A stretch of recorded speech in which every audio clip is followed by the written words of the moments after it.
Today on the Ask Dr. Jason show, we're going to talk specifically about what the alternatives are to alcohol. Is alcohol even a good thing anymore? Stay tuned.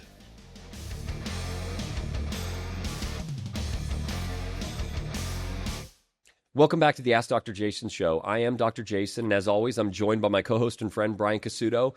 Please remember to press the subscribe button. Go to TikTok, Instagram, give us a follow, share some of our posts, give us comments, ask us questions. That's how we get the word out. We're very grateful for all of your support. And if you have questions and you want to type them up specifically, go to AskDrJason.com. Now that's AskDoctorJason.com, and we'll answer all the questions that you put in. We really look forward to hearing from you. Thank you for being here. Brian, as always, good to see you, brother. Today's topic is the alternative to alcohol. Is alcohol even a good thing anymore? Alt alcohol. Yeah. Very much on trend. After age 50, you develop anabolic resistance.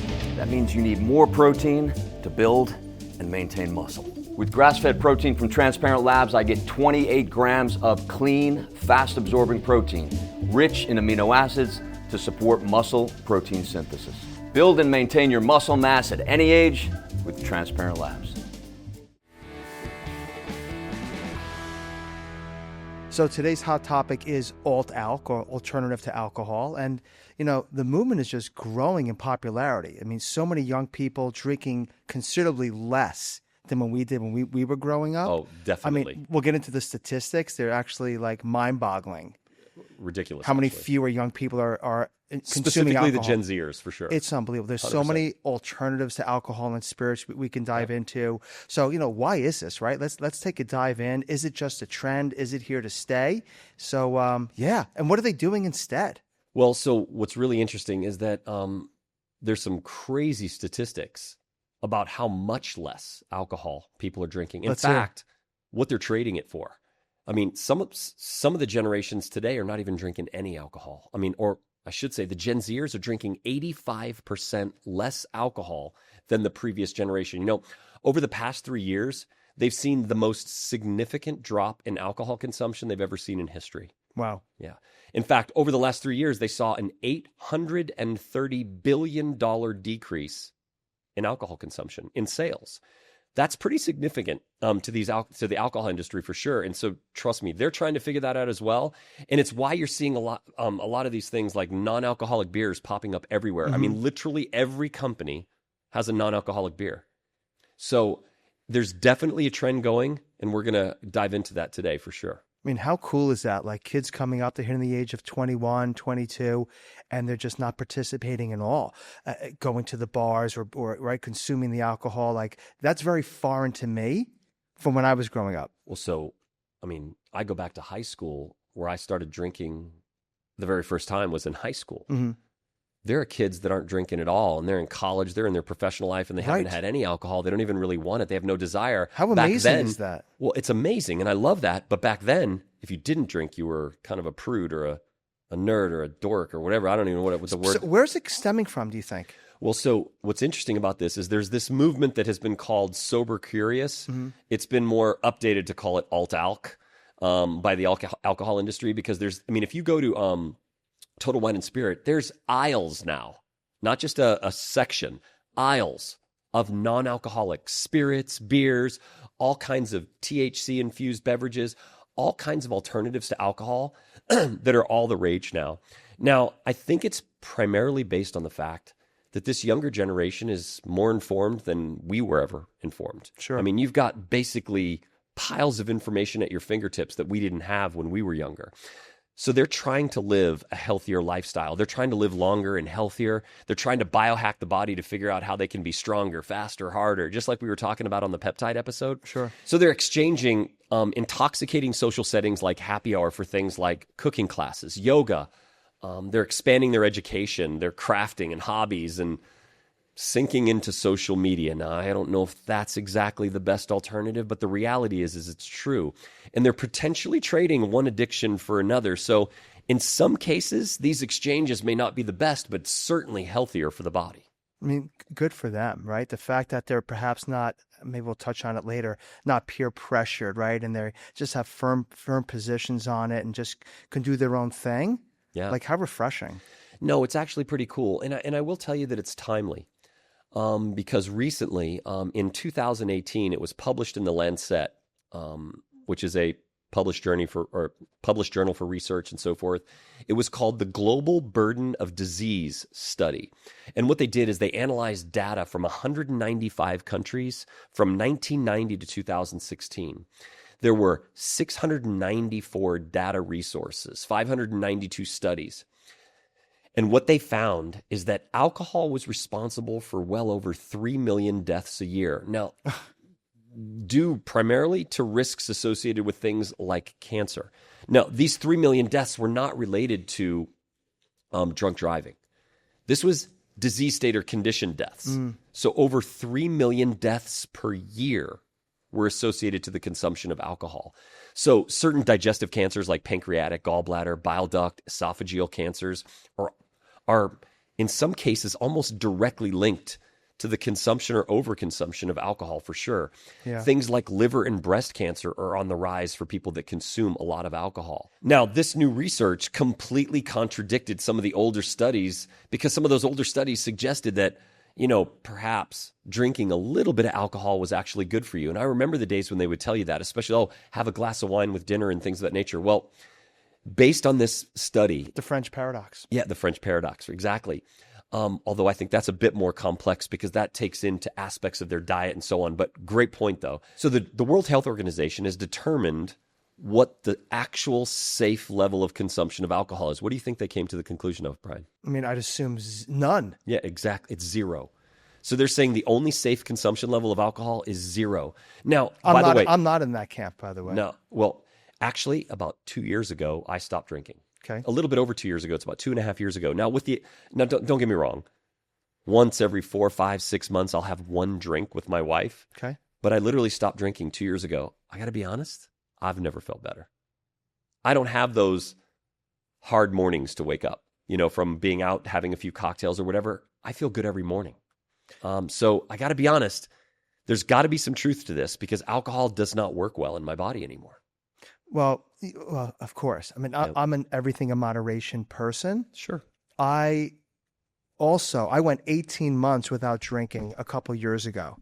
And then I went back for no reason. I think I actually caught COVID for the second time. Mm-hmm. I was like bedridden for weeks and I just never drank after that. So it was great. But I went back. I mean, very recreationally. I'm not a big drinker. If I had more than 2 drinks when I'm going out, it's a lot because I feel it the next day. But I mean, I'm on the fence where I don't think one drink is good for you. I just think to an excessive amount is what's dangerous in my view. And I totally get it. Honestly, when I read the research and we get down to why, it makes total sense why the consumption level is 0. But now keep in mind, all these health concerns with the body, that doesn't even take into consideration the addictive principles behind alcohol and the damage that causes. Yeah. So those 3 million deaths a year are totally and completely related to the consumption of alcohol, not even considering the addictive side of things. Let's pressure test this and analyze how the body reacts when you consume alcohol. Now, I got to warn you, I'm a little bit of a buzzkill at the barbecue here, right? I'm not the fun guy to have at happy hour, and I'll probably take a bit of criticism on this because I know that people like to have a cocktail here and there. And by no means is this episode designed to criticize that in any way, shape, or form. I'm just simply telling a truth that needs to be heard because the one thing is if you do decide to stop drinking, you don't have to give up the fun. That's the cool part about this episode. In order to break this down, it's probably helpful or maybe a little scary and probably something people don't want to hear. Let's talk about what happens when you consume alcohol. Like, what does your body do? Okay? So alcohol absorption happens in the stomach and in the intestines. About 20% of the alcohol you consume is absorbed in the stomach and 80% in the intestines. 95% of the alcohol you consume is metabolized in the liver. Okay. Now, what happens is the liver uses an enzyme called alcohol dehydrogenase. Now, I know I'm going to say a bunch of words. It's going to sound super technical. I apologize ahead of time. But when I lay this out and you're paying attention, you're going to understand why I'm telling you this. So alcohol dehydrogenase converts the alcohol you consume into acetaldehyde. Okay. Now, that may sound familiar to something else you've heard of. Formaldehyde. What do we use formaldehyde for? for embalming. Exactly. And it's literally one carbon difference. It's one molecule different from formaldehyde as acetaldehyde. Our body converts it into an extremely toxic substance that is kin to something like formaldehyde. So understand, your body is literally being poisoned. That's the crazy thing. And that's where all this research is stemming off of, is that when you consume alcohol, it literally converts alcohol into one of the most poisonous substances. Now, don't get me wrong, the body has an amazing capability of taking this acetaldehyde and rapidly converting it into a non-toxic substance that gets eliminated by urine or water or fluid out of the body, or by carbon dioxide and out of our breath. But for a period of time, while it is in the body, it is in quite possibly one of the most toxic substances your body could ever deal with. Okay. And it's for that reason that alcohol is such a big contributor to things like cancer. Mm. And so all these different forms of cancer has all to do with this toxic byproduct that your body converts alcohol into. Okay, so all of those studies, right, that you just quoted, is that based on, one or two drinks or excessive drinking for a period of years? So in truth, the results of the study was saying that because of what alcohol is converted into in your body, literally the first drink that you have, your liver will then convert it into acetaldehyde, that extremely toxic substance. That is the basis of the study. That's why they're saying the only safe level is 0. Now, I'm not suggesting that you're all of a sudden going to have cancer because you have an occasional drink. I'm not suggesting that in any way, shape, or form. But the reality is, 1 drink a day, 2 drinks a day, a few drinks a week, those are all contributing factors to overall health concern. Right. Because it's not like that's the only thing you might be doing wrong in your diet. But when you add this to all the other things that we're doing, it's literally not a great contributor. So when you consider how the body metabolizes alcohol and what toxic substance it creates, it can cause liver disease, such as fatty liver, cirrhosis, cancer. Acetaldehyde also damages your DNA. And that's the primary reason when that toxin is in the body, it damages the very DNA, is why increased cancer risks exist. So when you consider even a small amount of this compound can be damaging to the body. Now, it damages brain function too. I mean, when you consume alcohol, it makes it more difficult for your brain to process. It also makes you more vulnerable to things like dementia and other challenges because it causes literal brain damage because your body doesn't know how to respond to those toxins. But can one drink, one beer, one glass of wine help someone to relax at the end of the day? I know this is not a pros and cons discussion because there are no pros. No, it's fair.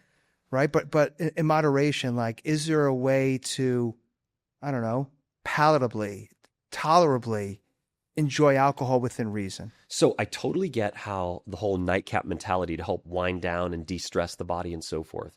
Totally agree why that, because when you drink alcohol, you do get uninhibited. What I would like to challenge us with is look at what other alternatives we might have. Because the metabolic disruption, the cause of inflammation, the toxicity of alcohol, maybe it's not the best choice to wind down with, is all I'm saying. There could be amazing alternatives that might even be as good. So hang tight, I promise. There's some cool things that we can talk about here that I think will be pretty fun. I mean, to your point, Jason, like, it's why women who are pregnant do not go near alcohol. They're not supposed to consume an ounce of it, right? None. Right? When there's a fetus in them, a growing baby. Fetal alcohol syndrome, yeah. I mean, that's a real thing. Well, yet the father will be there slugging a couple of beers. 100%. When you look at other restrictions we have on alcohol, especially like teenagers, there's an age limit. I don't think it's just that because we're waiting for a certain age limit. During certain development stages in a child's life, brain development and so forth, alcohol can retard that or even cause damage to it. So I would argue that increasing the age for alcohol consumption could make sense to allow full development to occur before we introduce these toxins. But the reality is, I don't believe there's a good argument for alcohol. I just know that people are going to drink no matter what I say. But I will tell you this, that there are alternatives that are pretty cool. Okay, so for those that still want to go out, let loose, have a good time, what other options are there if not alcohol? From a consumption perspective. Okay, so if it's just the social setting that you want to be in, what's really cool right now is a lot of bars are introducing mocktails. Now, those aren't super sexy. They don't really do anything. You don't feel anything. They taste good. They might taste like a Moscow Mule. They might taste like I don't know, like a margarita or something like that, but they have no alcohol. There is 0 octane, if you will. There's even non-alcoholic beers. One of my favorites is Corona. Athletic Brewing, by the way, they have a really good IPA. So if you like a real good hoppy beer, they have a non-alcoholic. Athletic Brewing does nothing but non-alcoholic, and they've got an amazing IPA. Guinness, for those people that like stouts, Guinness has done a really good job. Really? So I think there are some alternatives to being in that social setting and still not consuming alcohol. So I imagine all of those things you just described probably actually do taste very good. Yeah. But what if they want to feel the sensation of a buzz? Yeah, no, without a doubt. And I think it's worthy also to say that at some point in the future, we're going to have a show dedicated to cannabis. Because I think it's a worthwhile argument to introduce that idea, because there's some real big pros, but there's some real serious cons based on where cannabis is going. But there are some really amazing options out there right now to where you can get that uninhibited, euphoric feeling. Now, albeit nowhere near as strong as, let's say, alcohol, but you can still get uninhibited. In fact, I'll tell you a funny story. I was in a board meeting about 3 years ago, and we were sitting there talking, and there was this person. She was always that person that we didn't like her. She was always negative. She was always just not very positive at all. And I brought some gummies that were made with this ingredient that we're going to talk about in a few minutes. And I gave her some of those gummies, and we were talking to everybody at the board meeting.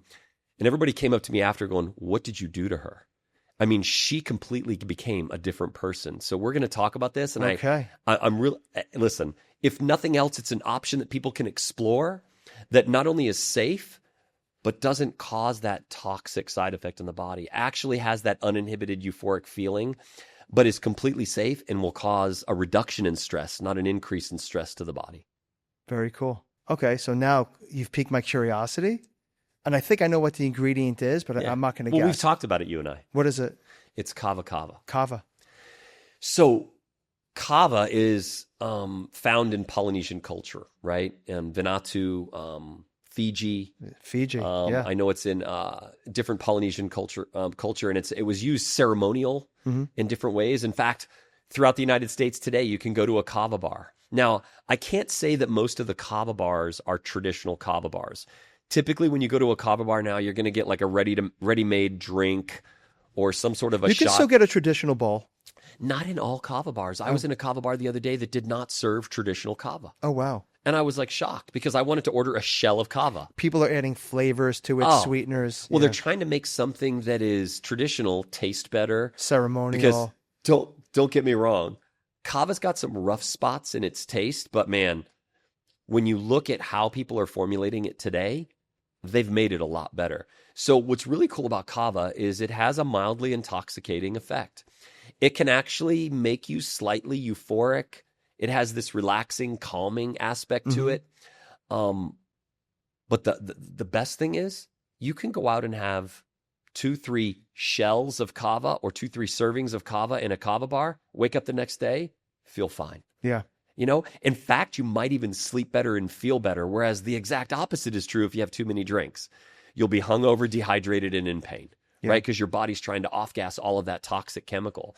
So I really think Kava is an excellent opportunity. And for those of you who haven't tried it, definitely try it. It's a really good option. There's probably north of 500 Kava bars now in the U.S. Easily, it's growing. Without a doubt. I actually don't mind it. I've actually had shell or a bowl of the traditional noble Kava. I imagine you'll get into it. Yeah, we'll get into that. Yeah. Unflavored.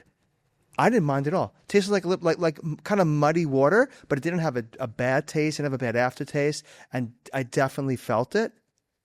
And it relaxes you. Like it makes from the introverted to the extroverted. It kind of gets your guard down. It's cool. For people that have social anxiety, I highly recommend it. It's phenomenal. In my opinion, Kava as a standalone. Now, I don't want to let the cat out of the bag too much right now, but I've been personally working on a formulation that is combining kava with one other key ingredient. Okay. I'm not going to let that out of the bag now. Mm-hmm. To give people as close of an alternative to alcohol while still being good for you and healthy for you. Is this the gummy you were talking about or no? No. This is in a liquid form, and Oh, it'll be in a cool. ready to drink, and it'll be more of like a seltzer. Oh, wow. And because I really truly believe in this sober curious movement. Put aside the addictive part and how much damage the addiction to alcohol has done in our society and in this world. Just the health concerns that alcohol presents. For me, if I can provide an option for people to be healthier and safer and still have a good time, you simply can't lose. I'm excited to hear more about that.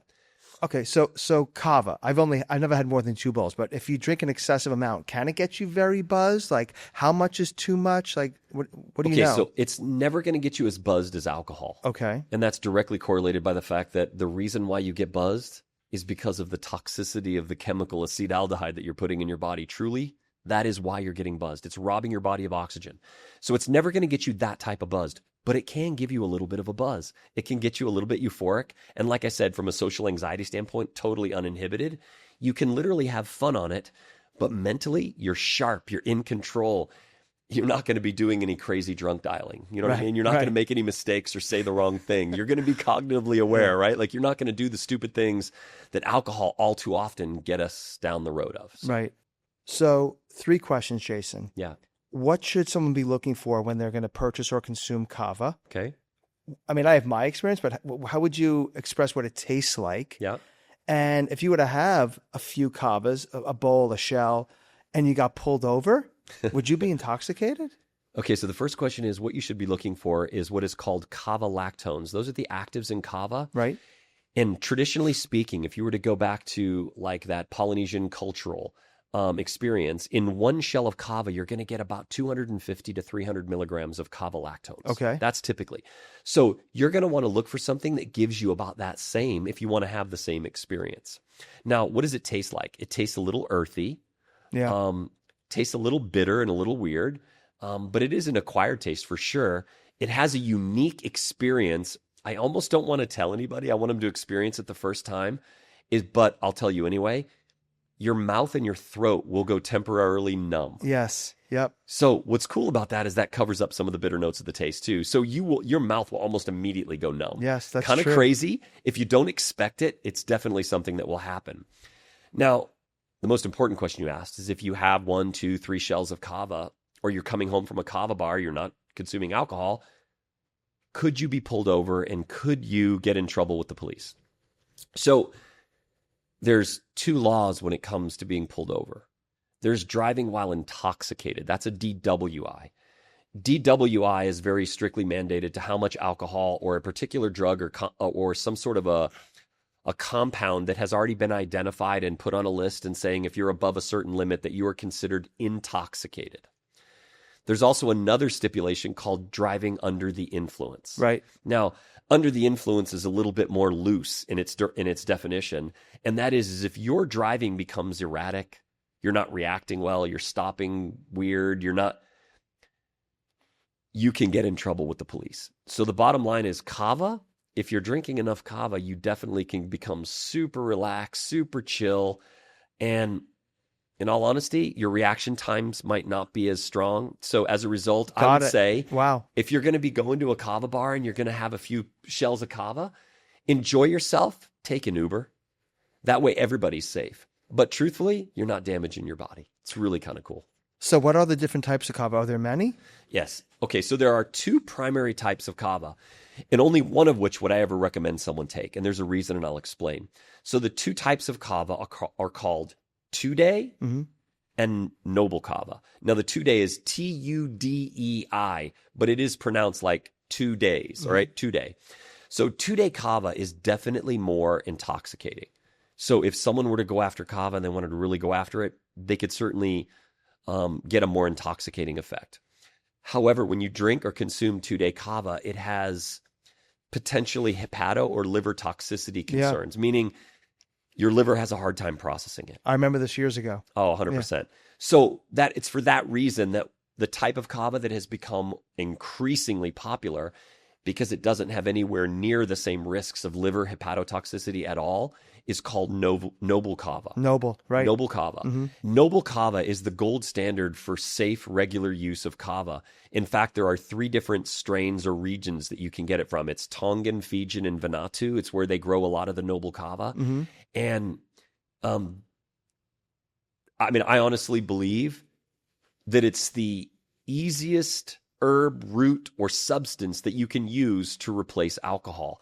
But the cool thing is that you become healthier because you're reducing stress, you'll sleep better, and you don't have hangovers. It's actually really cool and still get uninhibited.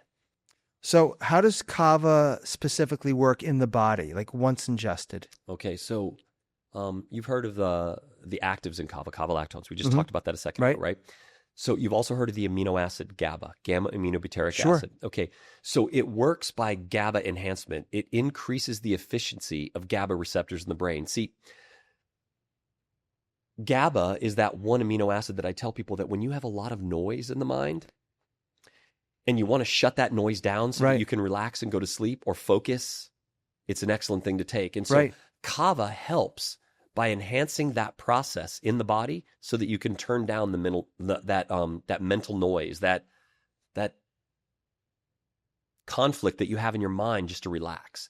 Now, it also inhibits neural firing. Now, that means it reduces the conduction of nerve impulses in the brain and helps with muscle relaxation and social anxiety. And it also supports neurotransmitter regulation, now leading to a better mood. So it literally, if you can imagine an environment, when you start to feel the effects of kava, you're going to get relaxed. You're also going to notice you're going to get super focused into your conversations. Yeah. Your social anxiety is gone. Out the window. You're uninhibited. You're not afraid about talking about your deepest, darkest secrets. You're just going to be chilling and having a great time. And that's what's special about kava. It literally flips a stressful day on its head. And it's fun, but you don't have a hangover either. That's so cool. So clearly you're a fan of kava. I am, yeah.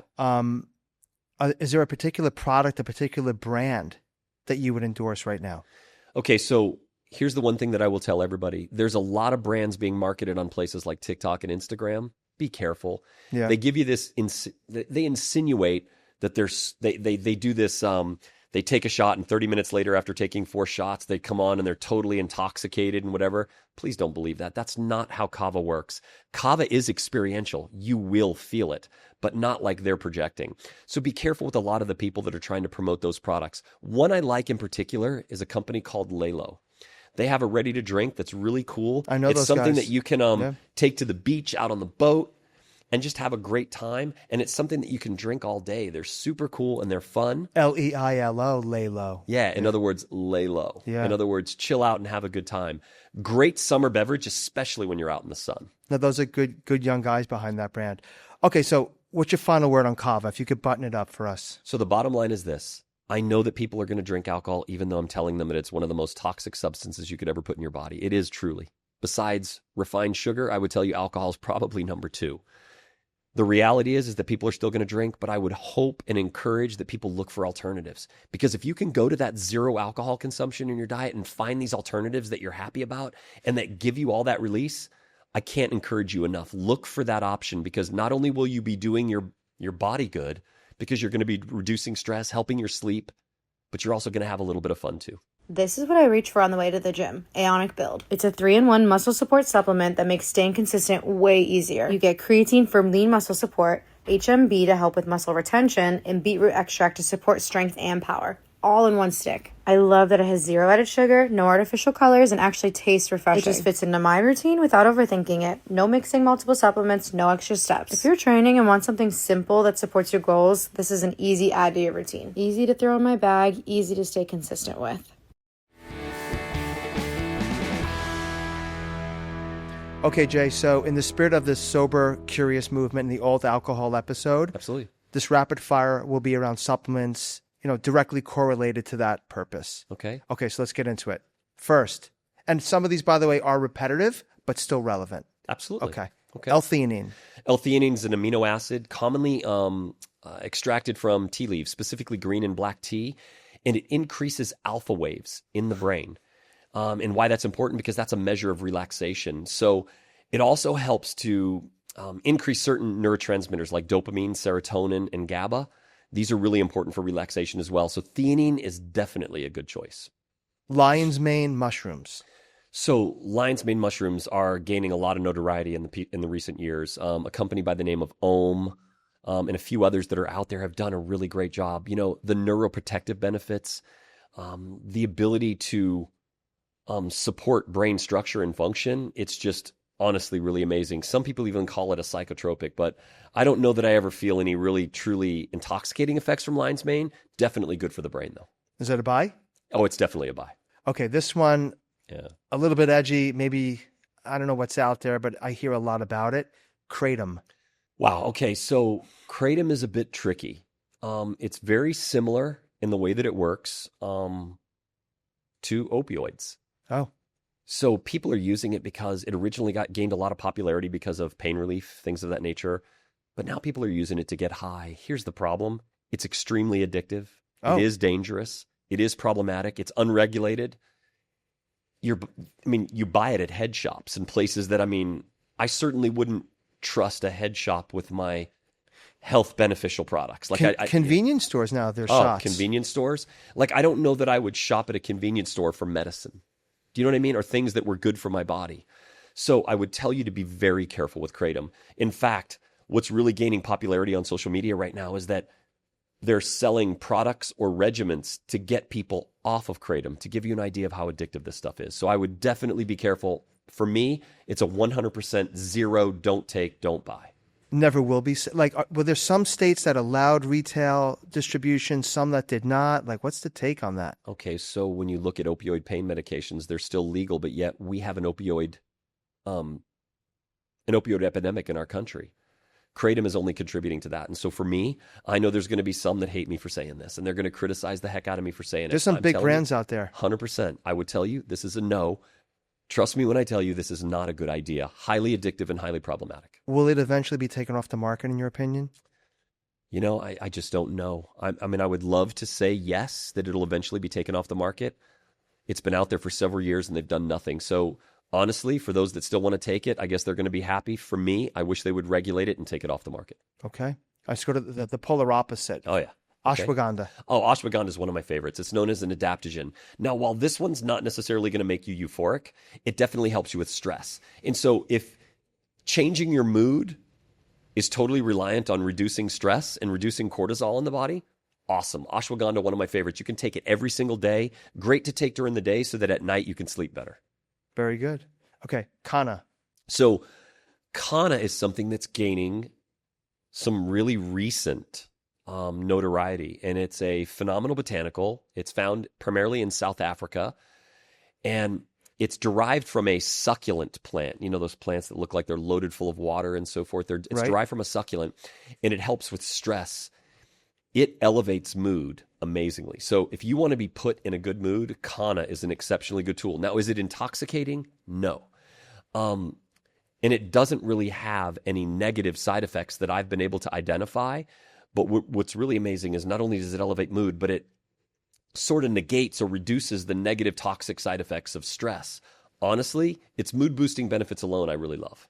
Is it available in powder format or capsule? I think it's available in powder and capsules. I don't know any brands off the top of my head right now, but I know that it's out there right now. So Kana, just make sure you're buying it from a reputable brand or source. Try not to buy it off of TikTok or Instagram. Try to make sure you do some homework on the brand. So that's an itself. emerging ingredient. 100%. Most supplements never reach your cells. They just pass through. Biosneds changes that. Up to 100 times higher bioavailability, clinically proven. We don't just make supplements, we make them work. Verdantnature.com. Chamomile. So chamomile is amazing.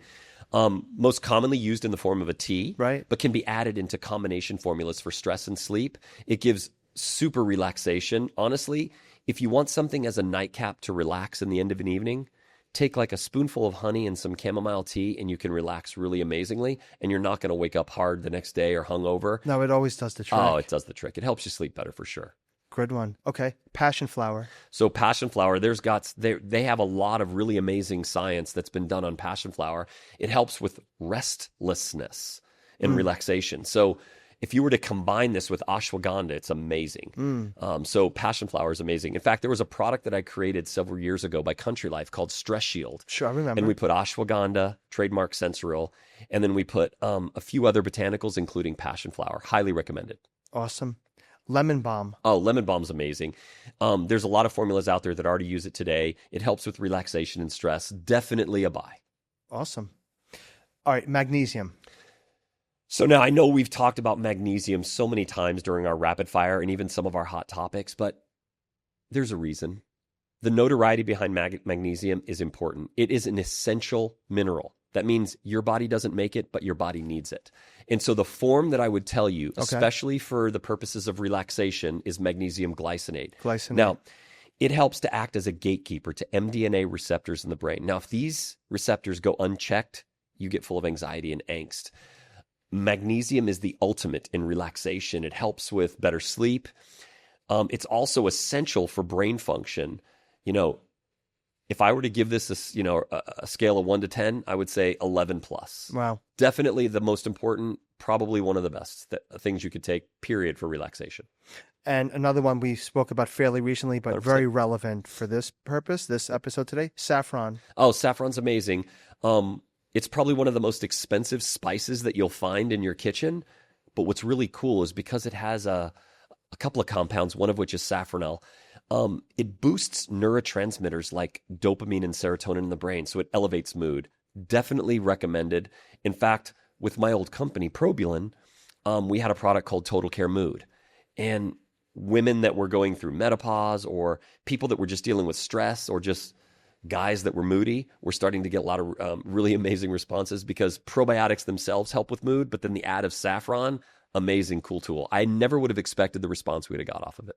That's excellent. Your gut works hard every day, digesting, supporting your immune system, even helping your energy. Probulin probiotics are scientifically formulated, shelf-stable, and easy to take daily. Picture yourself moving through your day with confidence, feeling balanced from the inside out. Morning routines, work, family time.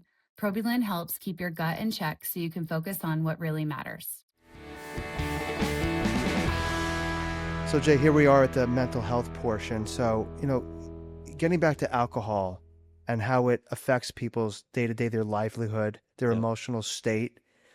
Clearly, I took the position today. I'm a fan of moderation is okay. Sure. But most people are, by the way. Okay. But what would even a small amount, moderate amount, do to someone's day-to-day well-being, stress, anxiety, trying to balance the two? Does it hurt? Does it help? Is it kind of a neutral type? What's your take? So, when you look at the idea that people work a long day and then they go to happy hour, sort of suggesting that work wasn't that much fun, they're looking for that release. And the first drink they have is kind of like it excites you. But then shortly after that, it becomes a depressant. It becomes something that brings you down and knocks you down. And it has all to do with the fact that when you metabolize alcohol inside the body is doing everything it can to deal with this poison. And so it converts it into these toxic substances. It's damaging to the brain, so it's not good for you in any way, shape, or form. It puts you at risk for certain health concerns and disease states and conditions. And so I would tell you that from a mental health perspective, I don't believe that alcohol is good. So let's say someone's going through something and they're like, man, I just need a drink. I'm dealing with something today. I got to get out of my head. Take the edge off. I'd take the edge off. Totally get it. I don't think I've ever talked to somebody where they said, I had 4 or 5 drinks last night and I'm better than I was the day before. They just haven't. They might have escaped for a minute. They might have forgotten about what they're going through for a second, but it doesn't mean that the trouble, the problem, and the seriousness of the issues they're dealing with are not still there. What's really kind of funny about this is that when you see the stock market decline or we go into an economic depression, guess which are the 2 things that increase in sales while everything else goes down? I imagine alcohol. Alcohol consumption and prostitution. Because people are looking for that hedonistic reality. They're trying to replace the sadness of what they're dealing with in their life, whether it be financial, personal, whatever. They're replacing it with something that gives them an escape. And I get it, but what a damaging escape. I don't know anybody that when intoxicated on alcohol makes good decisions. So what I'm hearing is someone that's going through a really horrific time. I'm talking about a deep depression, high levels of stress.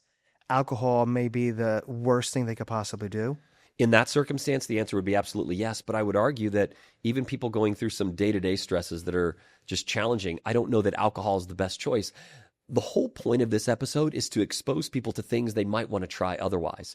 You know, maybe the Gen Z generation has something right here. They're consuming 85% less alcohol than the previous generations because they're replacing it with other activities that are really good.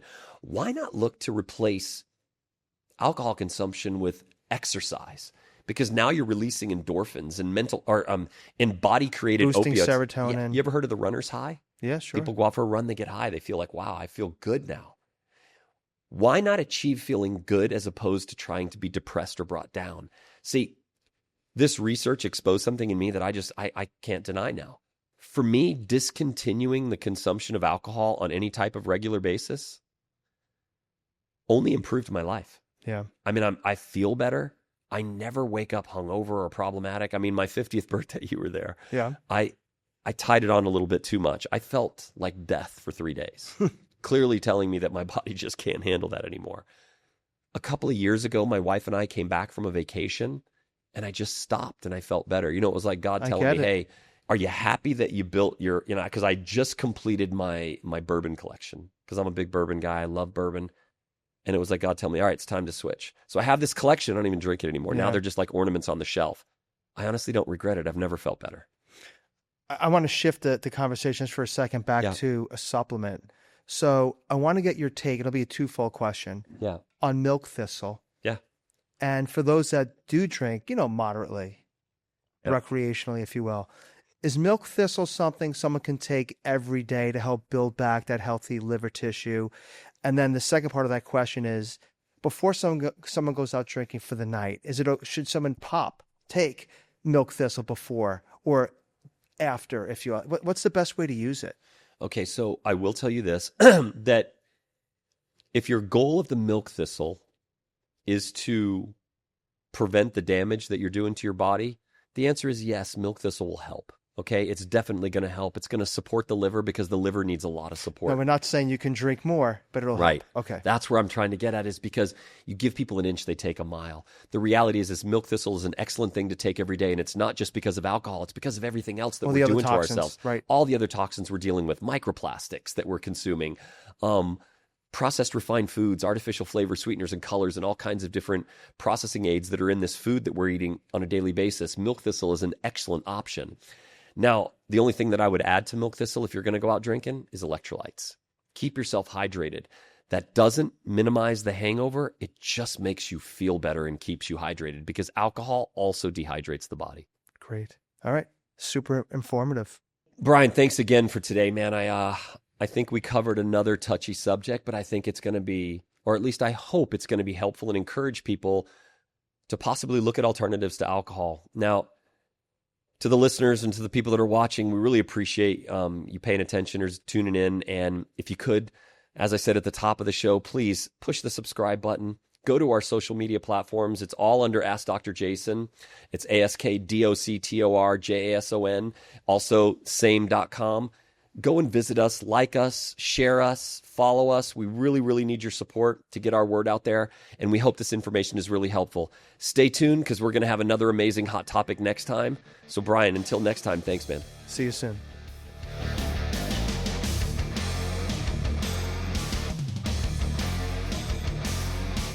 Look, guys, life comes at you fast, okay? I'm a new dad, all right? With new responsibilities. I mean, I got laundry to do, trying to figure out how this stroller works. I'm changing diapers for days over here. The fuel that fuels me is Aonic fuel. God, that's good. Your gut works hard every day, digesting, supporting your immune system, even helping your energy. Probiline probiotics are scientifically formulated, shelf-stable, and easy to take daily. Picture yourself moving through your day with confidence, feeling balanced from the inside out. Morning routines, work, family time. Probiline helps keep your gut in check so you can focus on what really matters. The industry celebrates 3 to 5 times better absorption. But absorption isn't bioavailability. Your bloodstream isn't your cells. Biosneds reaches both. Up to 100 times more bioavailable, clinically proven at a fraction of the dose. This isn't just an improvement, it's different math. Because if it doesn't reach your cells, pure, organic, and expensive don't matter. Look for products powered by Biosneds. After age 50, you develop anabolic resistance. That means you need more protein to build and maintain muscle. With grass-fed protein from Transparent Labs, I get 28 grams of clean, fast-absorbing protein, rich in amino acids to support muscle protein synthesis. Build and maintain your muscle mass at any age with Transparent Labs.